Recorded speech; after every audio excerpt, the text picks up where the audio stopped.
Hi, this is Stacey from The Advisor. Today, I'm very excited because we have Gregory Moore with us. He's going to teach us about franchising, and he's going to teach us a lot about changing your careers over and not having to work so hard and being able to actually do something that you love, that's meaningful, and that you also don't have to get burnt out doing. So, Greg, why don't you tell people a little about yourself, what you do, and just tell everybody, I love what you're doing. Just let us, learn a little more about this because this is amazing.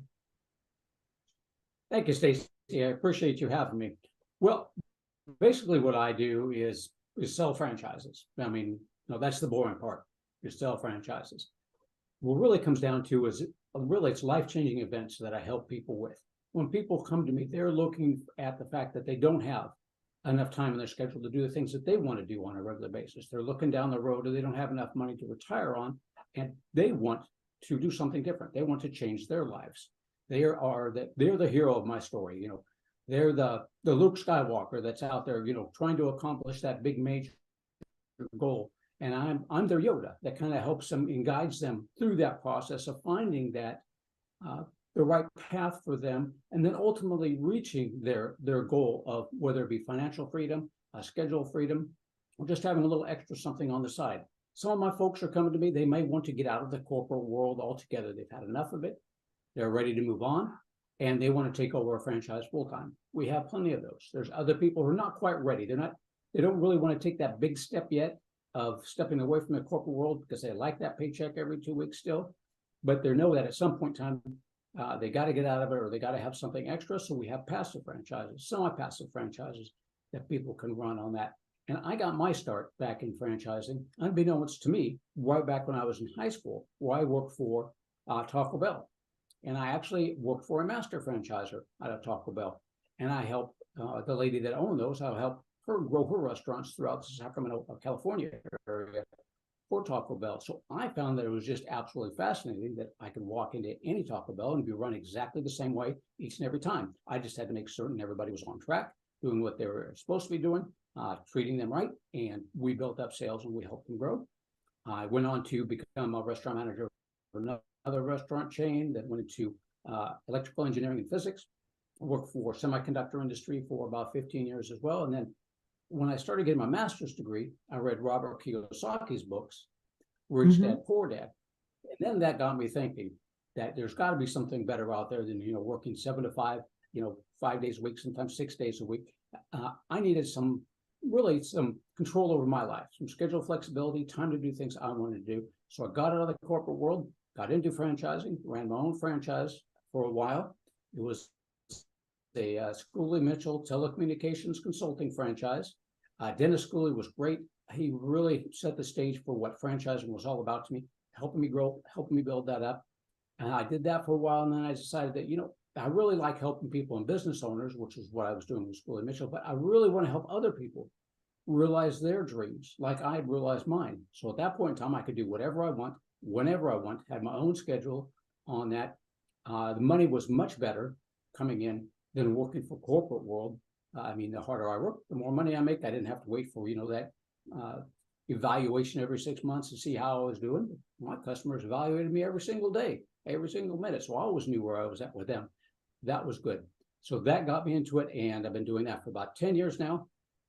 Finally got around to writing a book, my Wall Street Journal best-selling book. Quite surprised that came out as a Wall Street Journal bestseller. I was just trying to help people learn more about franchising, including some real-world stories in there about how I have helped other people go through the process of investigating franchises, making sure that we avoided the mistakes that some people do. And it's just a complete guide to get you through the entire process. But I was really quite thrilled and really just shocked that so many people bought it that it became a Wall Street Journal bestseller. I was just very thankful. That's amazing. I congratulate you. That's wonderful. I find many people are very scared of change. And, especially now with, we were discussing shortly before when COVID came And after it settled down, life had changed so dramatically for people, and people were looking for different careers. A lot of people were working remotely from home. Life had just did a 360, and it was a big thing for a lot of people. And a lot of people I know lost their jobs, and they were looking for new careers. And they were burnt out. Previously their old jobs burnt them out. And that's one of the main things that we suffer from in our country. So many people get burnt out. Now, when changing over to a new career and something like franchising, where a lot of people really might not know where to begin, they might not know how to do it, they might be scared of change, and they might be scared of failure. And so how do you go about explaining to people, from step one, how do they get into it? Is it easy to do? Tell us a little more about the process. Excellent question, Stacey, because yes, you're absolutely correct. A lot of my folks are scared because it is something new. It is something different that they've never done before. So the first thing I do is get rid of some of the misconceptions about the franchising itself. When we go out and we go driving around, we see those franchises. We see those, McDonald's or Taco Bell's, the restaurants, Supercuts, Great Clips.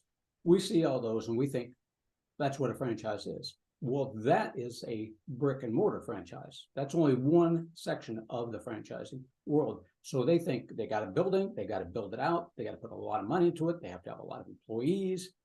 Not always the case. Again, that's just the brick and mortar aspect of it. Great opportunities there, easy to run, easy to build up more of them, a little bit more of an investment. If you want something on the other side, the services industry, that's a little bit less of an investment. So with the brick and mortar, you're probably looking at $250,000, $300,000 or more to get built out.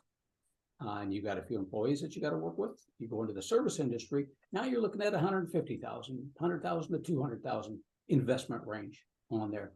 Not as many as employees. And especially as you mentioned with COVID, we did see some issues with some of those brick and mortars businesses out there that some of them had to close down, the non-essential ones. They had issues with opening up the restaurants, the fitness ones. They did come up with all sorts of different ideas to keep themselves open during COVID. But on the other end of the spectrum, the services industry, those are essential. A lot of those are essential services, like corporate cleaning, for instance. They clean out offices. Since people did have to go to the office, well, some of them still had some offices open.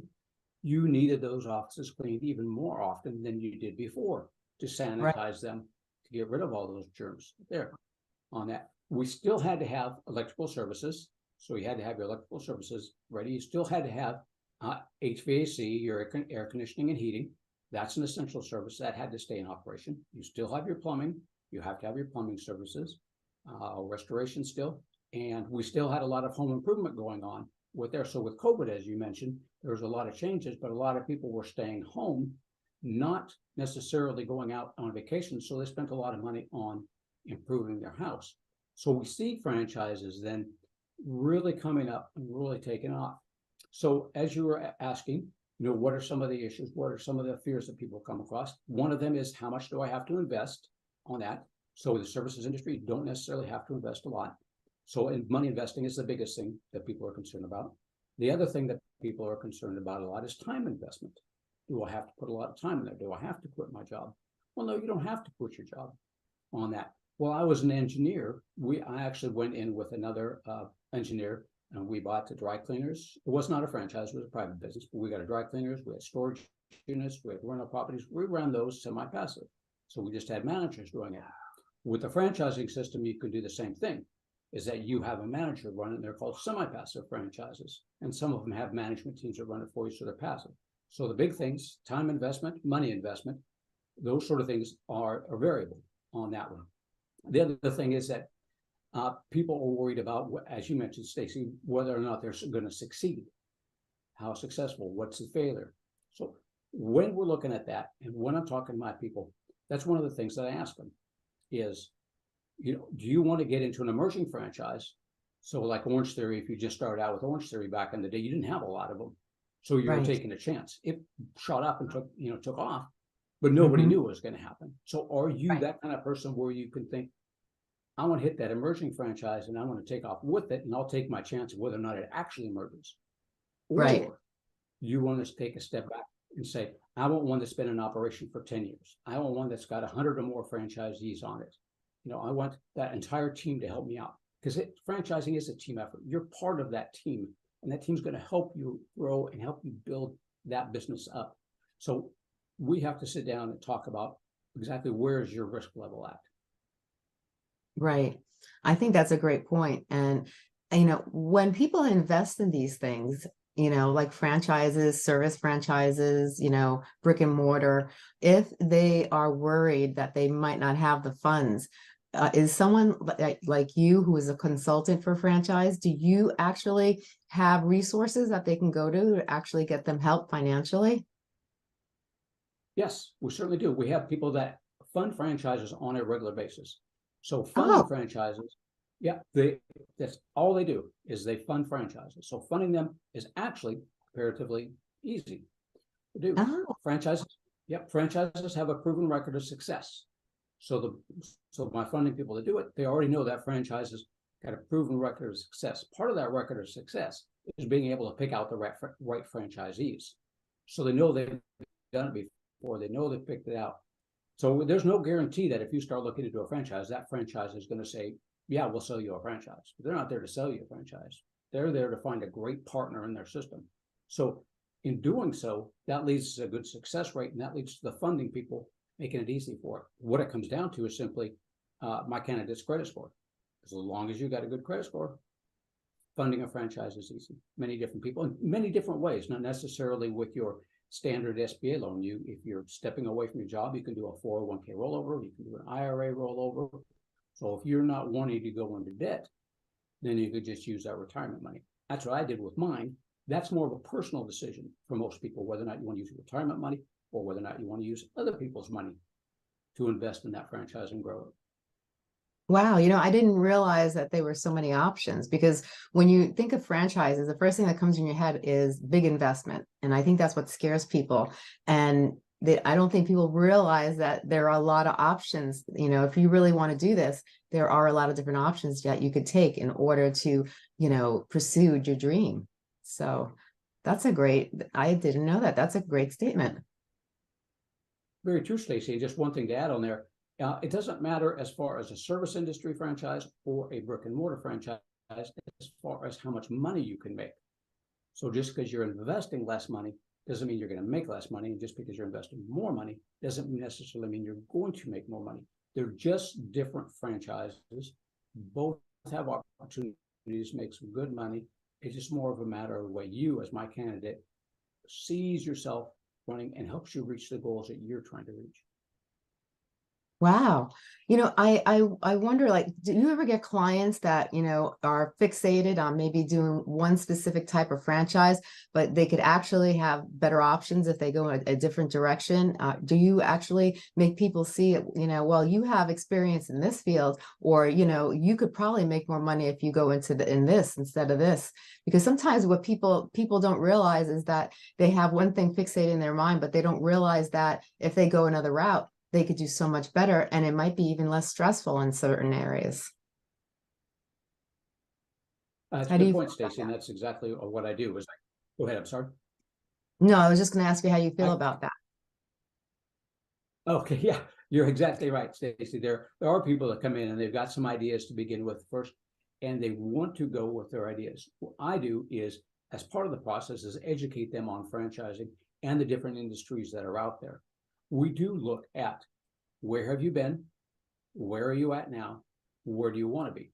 So when we're looking at where have you been, we're looking at your background, we're looking at your experiences, we're looking at what you're comfortable with, what you're not comfortable with on that. So I come up with a few different options. I come up with 5, 6 different options for them. So they may be fixated on one industry, but what I'll do is I'll bring back other franchises where I know, and I talk to franchises quite often, so I know who these franchises are looking for in a successful franchise or a successful franchisee. What I need to do is, who are you looking for as my candidate in a successful franchise? And I do the matchup. So I know who these franchisors are looking for. So I know I can bring them back in different industries, and I can say, you're looking at this one, you like this one, but it's nice to have something to compare it to. Let's do a compare and contrast and let's just take a look at these other industries. Let's get an education about the different types of franchising. And then you make up your mind, but together we'll investigate them. I like that idea, because sometimes people don't realize that, they might actually, their strengths might lie in a different area. And, they might have interest in one area, but then their strengths are in a different place. And, it's better to go, I would think, right, in where your strengths are, and where you have a little bit more knowledge and not so much what you like, it's really what you're good at. Well, I had an interesting one that I could tell you about. The gentleman, he went from the East Coast over into Oklahoma, and he was an IT specialist on there. So he said, these folks in Oklahoma aren't paying me as much as I did over there on the East Coast. I need to find an IT franchise so I can make some more money, more than I'm doing now. And, just doing it myself, running my own business. But so sounds great. Let's take a look at your background. What's your interest? What do you like doing? What do you like having fun with? So one of the things we came up with is he really enjoyed cars. He fixed cars all the time on a regular basis. So we actually eventually we actually put him into an automotive repair shop. Oh, wow. All things instead of an IT.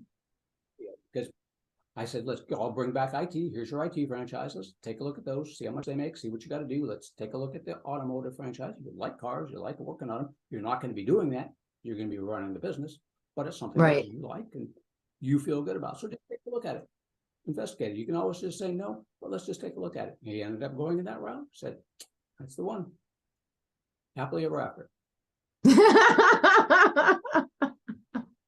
I like that. I like that.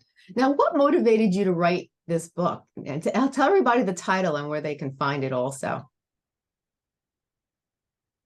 It's called Real Freedom, Why Franchises Are Worth Considering and How They Can Be Used for Building Wealth. After 10 years in the industry of doing this, I get a lot of the same questions over and over again. So I thought, I'm just going to put a book out there. That way, every time somebody comes to me and wants to get into franchising, I just send them a copy of my book. They can read it. What it is it's a breakdown of what you and I will go through together and how to investigate those franchise systems, what to look for, what mistakes to avoid, who to contact, franchise. We also have franchise attorneys, great franchise attorneys you can look at, funding, the different funding aspects on there, what to look for in yourself as far as your background, what motivates you, what brings you into franchising this time, why are you considering it? It goes through all that process and step-by-step process. Along the way, I have real world examples of people I have worked with that I've helped them avoid some of these mistakes along the way. So from start to finish, it'll take you through the whole process there, what to look for, what to avoid, what mistakes to avoid, how to get the right funding, how to get the right attorneys, what to look for in the franchise disclosure documents, what to look for in the franchise agreements, how a franchise attorney can help you avoid all sorts of different issues and the different funding aspects of it. But it's really good. That sounds great. Now, with a lot of times when people are starting a new business, it takes 1 to 2 years for them to build up a business and get it really going where it's successful. Now, with franchising, especially if you're going into something that has a foundation, is it a quicker process, or does it take a while before you actually are feeling the net worth and the profit starts drawing in? Good point, Stacey. A lot of what my people ask me as well in the same time. So 2 different ways you can go there. When you're getting into a business, you get it yourself, or you start one yourself, or you start a franchise on that. If you start one yourself, you've got to do everything. You keep all the money. So one thing we haven't mentioned it with franchising, there's a franchise fee involved in that. Generally speaking, one-time franchise fee of $50,000, give or take. Royalties ongoing. That keeps the franchise in business, generally speaking, between 5 and 10%. So if you go into a business that you yourself, you keep everything, but you do everything yourself. You go into a franchise system on that, you are paying those fees, but you've got a team there that'll help you out. They've already gone through that process. They've already have a proven model and a step-by-step process to take you through. So what you're looking for with that franchise is to get you to where you want to be 2 to 3 years quicker than if you were to do it yourself. But a more direct answer to your question, even with a franchise system, you still have that build-up period on there. So it will still be a little while, and that's going to depend greatly on the type of franchise that you get into. So if you're looking at something like a fiber new franchise, leather, vinyl, plastic repair, training's Right. quick. Uh, you're doing it yourself, so you generally start out as owner operator. So you could start bringing money in within a few months on something like Okay. that. You get into supercuts or great clips. Now you've got to find the physical location. You've got to do the build out. So now you've got 6 months, 9 months down the road, you've got more investment going into it. So with fiber new, you're looking at 100,000. With the supercuts, maybe 250. Both great businesses, absolutely amazing. But you've got a little bit more time period with that brick and mortar where you've got to get the build out. You've got the employees in there. So you've got a little bit more overhead that you've got to overcome before you actually start making a profit. Whereas with the fiber new one, you pretty much don't have those overhead, don't have the expenses, your own truck, you don't need an office. So your expenses are low, no overhead, start bringing in money right away. So it depends on the franchise. Okay. So if you're starting and you want to keep all the profits, but then you have to still you still have to have a team, and you have a payroll, and you have other expenses that you have to think of, other costs that are going to endure over time as you're starting this franchise from the beginning. But the other one is where they have a team to provide you, correct? That will help you along the way, but you just pay out a franchise fees, but they pretty much have your back the whole time, it seems, right? Exactly right, Stacey. So they help you. So when you get that franchise business and you've got a team of people that's going to help you grow already, they've already got the policies, procedures in place. Now, if you need to hire people, they're going to show you how to do it. If you need to find a manager, they're going to show you how to do it. Where do you find them? What do you look for? How do you do it? You're going to go out and do the work, but you're never guessing, what do I do next? Marketing Right. material, advertising material, all of that you should expect with the franchise. Always expect that. In addition to that, as you're going through the process, you're going to talk to other franchisees along the way before you invest in any franchise. So you're going to validate that all that information that the franchise told you about how they're going to help you, how they're going to support you, you're going to validate all that information. But that's what you're looking for a franchise to do for you, is have that team. So you're never guessing what you do next. You get up and running quickly, just like that, you're off and running. I think personally I would like that better, because I think it could be very difficult and very stressful when you have to do it from scratch all by yourself, because certain methods that you may think might work, especially in the advertising area, may not work. And advertising can also be very expensive. So when you're investing in advertising, you want to make sure you do it right, I would think. Very true. Because they've already done that. They've already gone through the trials and tribulations on that when they first started out with that. So they know what works, they know what doesn't work. But they'll still give you the creativity to do things Right. on your own. Don't think that you're just stuck in a rut. You have to do that and you've got no creativity.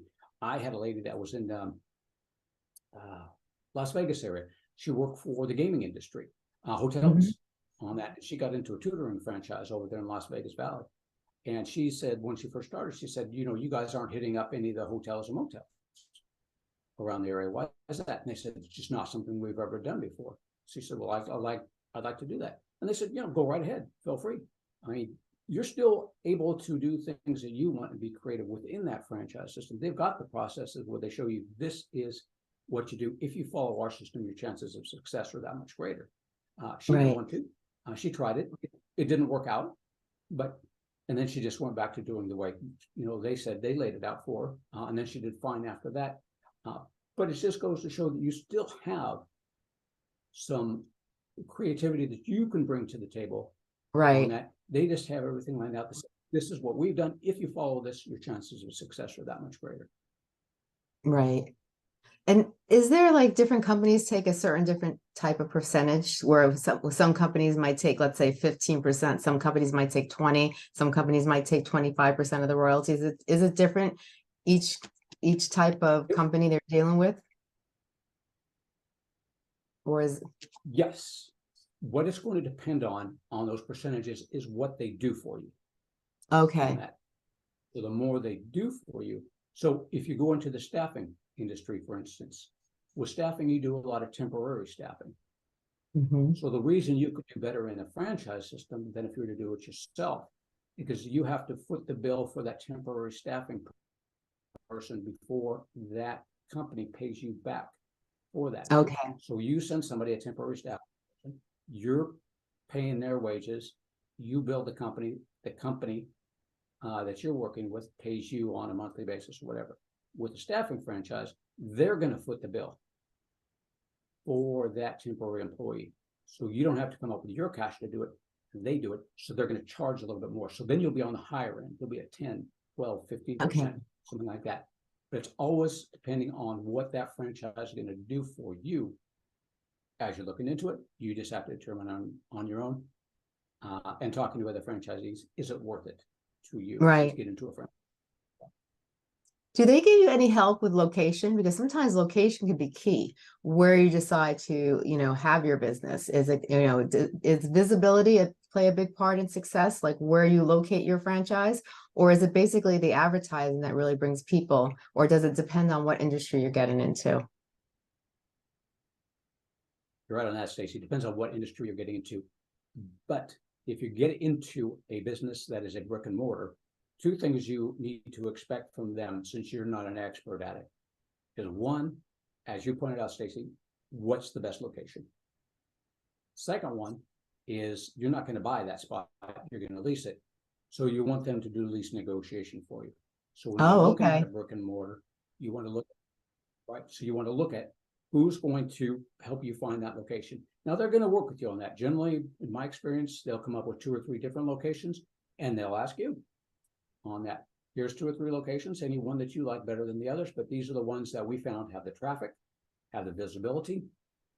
So these are good ones. And then lease negotiation, you're not going to be necessarily an expert in lease negotiation. So you want a Right. franchise system that's going to go. No other food franchises can come into that strip mall. No other pizza franchises, dog franchises, whatever it is, hair salons. Oh, okay. They got to have that in there as well. So you're not competing with that Yes. Mm-hmm. on them. Those ones, yes. For the services industry, what you're going to be looking for there is that. So brick and mortar, you build it and they will come. General Right. thing, right? It's right there. Mhm. Everybody sees it. Yay! With the services industry, your clients don't necessarily know you exist until they need Yeah. you. So when they need you, you've got to have that marketing and advertising out there that drive people to you when that need arises. Now, as Okay. you mentioned before, with the amount of royalties that you go within what they'll do for you, you might want to look for then a franchise that has a call center. So when that Mhm. need arises, your clients call in, and rather than you having to pick up that phone on a regular basis, now you've got a call center that's going to do it for you. They're going to schedule Right. that appointment, and there might be various things they do on that call center. They may give you quotes over the phone, and they gather some information. They may just schedule an appointment. So what you're looking for is what is that franchise going to get back compared to the amount of royalties they get. But as you pointed out, your main question was, what do you do for advertising marketing? You really want that advertising marketing for that services industry to drive people to you when that need arises, so you're at the top of the list. That's really good information to know, because I think a lot of people sometimes don't, they're not sure exactly, where to go and what to do and what's the best way, and I don't think a lot of people realize all the help that they can actually get if they choose the franchise end of it. True, very true. Because a There is. lot of the That's what you expect. That's what you expect, and that's what you pay for. So you're going to pay right. for it. So you're not doing it yourself. You're paying for it. So this is what you expect from them, because you're paying those royalties. What am I going to get? Exactly So right, Stacey. you don't have to really be an expert. You can actually learn. Like if you go into a developed franchise, you don't have to always be, it seems like, an expert in the field. You could have some idea, but the franchise can probably educate you as you go along and give you some background information and kind of teach it to you, in a sense also. So do you have to be an expert in that industry in order to be successful? Not at all. Not at all. Take the handyman, for instance, Mr. Handyman over there at Neighborly Group, the largest Yeah. home services franchise company in the U.S. Do not send us handymen. Is there, oh, we don't want handyman. They love handyman. Handyman are great. But the issue you run into, the challenge you run into is handyman want to do the work. They're like, yeah, I can do that. Let's go in there. Let's get it done. I can do that. We don't want you doing the work. We want you building that business. Right. It's nice that you have a great interest in it, but you've got to separate yourself once you become that business owner from from working in that business. You need to work on that business. So what they're really looking for, what most of the other franchises, I would say, are looking for is good business people that know how to work on the business and can build that business up. Now, if that's not you and you want to be that person, we have many franchises for that too. So if you want to be that hands-on person, you like working with your hands, you like getting in there and doing that, there are many franchises that we can put you in where you're doing the actual work and you don't have to have any employees. But mostly our franchises, it doesn't matter that you have an experience in an industry at all. They'll teach you everything you need to know. They're really looking for people who have basically an interest, who look at that franchise and say, wow, that's awesome. I love it. I want to know all about that. And they will teach you how to do everything on that franchise itself and continue to support you and train you and help you build your business. And you know what I noticed too is, like, from speaking with many business people over the years, it's hard, I find, for business owners to separate themselves from the business, where they get so involved that they don't know how to sit back and, either manage or watch others manage and take over. They feel like it's their baby, and they put more energy than needed into the business. They end up burning themselves out because of that. And then they didn't have to in the first place. They could have been sitting back, making sure everything runs, efficiently, and just watching over and making sure everything runs properly, and even open a second or third franchise if it's successful. But yet some people just feel like it's not going to get done if I'm not there. They have that mentality, I have to be there. They can't do without me. What do you tell those people? How do you get those people to separate themselves from their business, do whatever they need to do, and then take a step back? I tell to begin with that the business should not revolve around you at all. It should not be about you. It should not revolve around you. You are not going to be inside that business, playing an essential role in that business. Your role is to take a step back, have the people for it, have the people that know how to do it, can operate that business. That way, you've got a good exit strategy. Always going into a business on that, you've got to be thinking about your exit strategy. Maybe you never want to exit. Maybe you want to turn it over to your kids. That's fine too, but always have that exit strategy in mind. And to have that exit strategy in mind, that business cannot revolve around you, because then you can't exit it.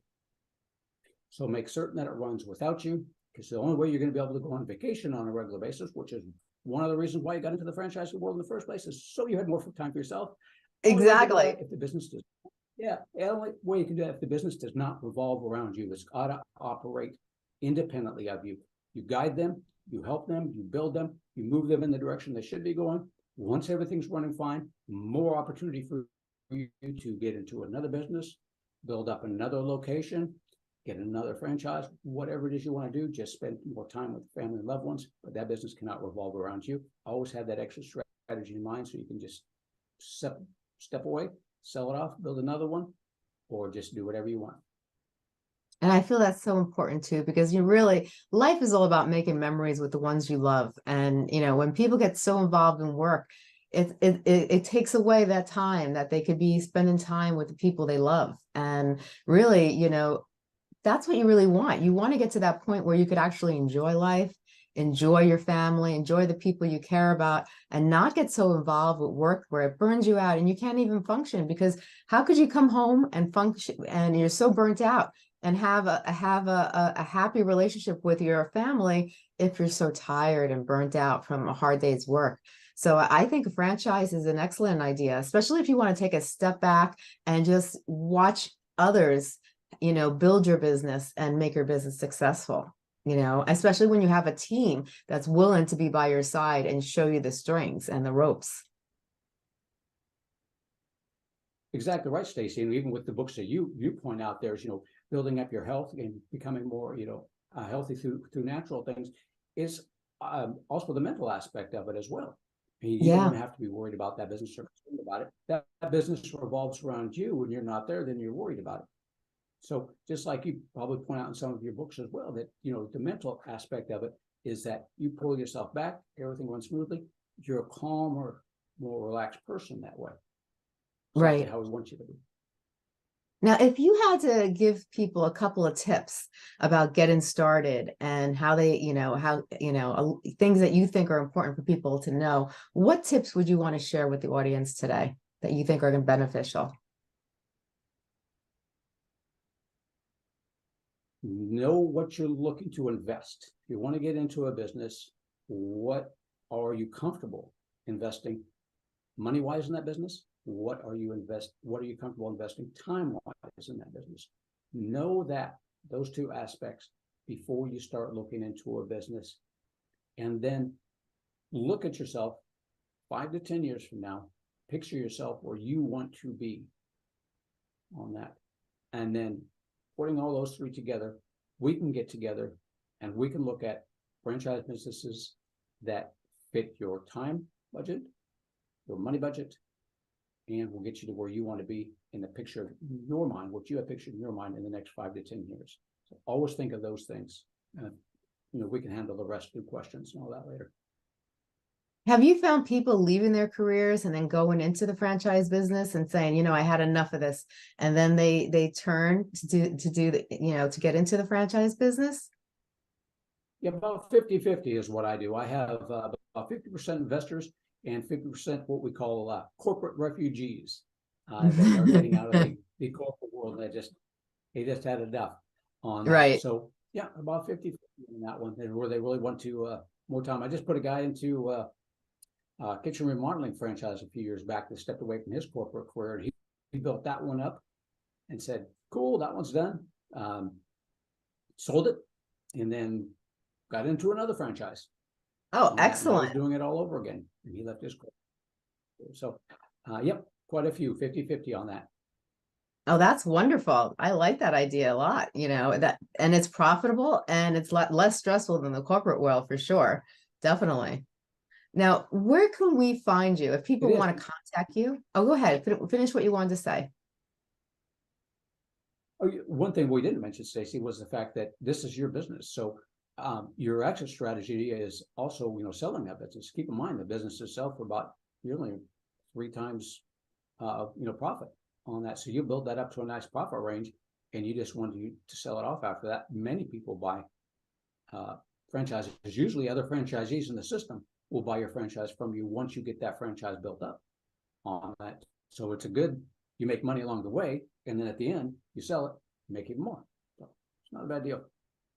So it's a lot easier than trying to sell a practice or selling something like a piece of real estate. It seems like, there's a need. Other people see the potential in a franchise, and you don't have to be trying to sell it for so long. It usually sells quickly, it seems like,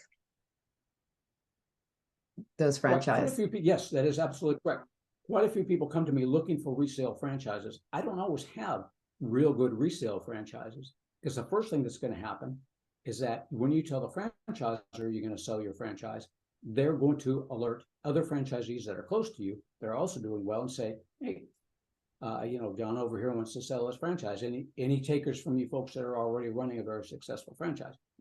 Bam, just like that, it usually gets bought up at theirs. But occasionally I'll get a good resale, but most of the time it's bought up by other franchisees real quick. Oh, that's excellent. That's excellent. Now, where can people get in touch with you? If they want to find you, where's the easiest place to get in touch with you? You can go to my website, franchisemaven.com. That's franchise, M-A-V as in Victor, E-N.com. Greg at franchisemaven.com, or just pick up the phone and give me a call, 361-772-6401. That's great. And if people want to pick up your book and learn a little about franchise, where can they find that book? Go out to Amazon and Real Freedom, Why Franchises Are Worth Considering and How They Can Be Used for Building Wealth. Just look me up. Only got 2 books out there. One a co-author in, and that's my main one. But just look up Greg Moore, M-O-H-R, on Amazon, and Real Freedom will pop up. This has been amazing. You taught me so much. I knew the concept of franchise, but I didn't know the information you provide today was phenomenal because I did not know a lot of these things about franchising. And I am pretty educated in the business world, but you supplied a whirlwind of valuable information, and it makes you really think about what you want to do for your future and think about, am I doing the right thing, or is there an easier way for me to make ends meet that I don't have to stress myself out or burn myself out? And this could definitely be an option. So thank you so much for coming on the show and providing us with all this information. I really appreciate it. My pleasure, Stacey. Thank you very much for having me. Oh, you're very Great honor. welcome. Thank you. Oh, thank you. You have a great day. You too, Stacey. Take care.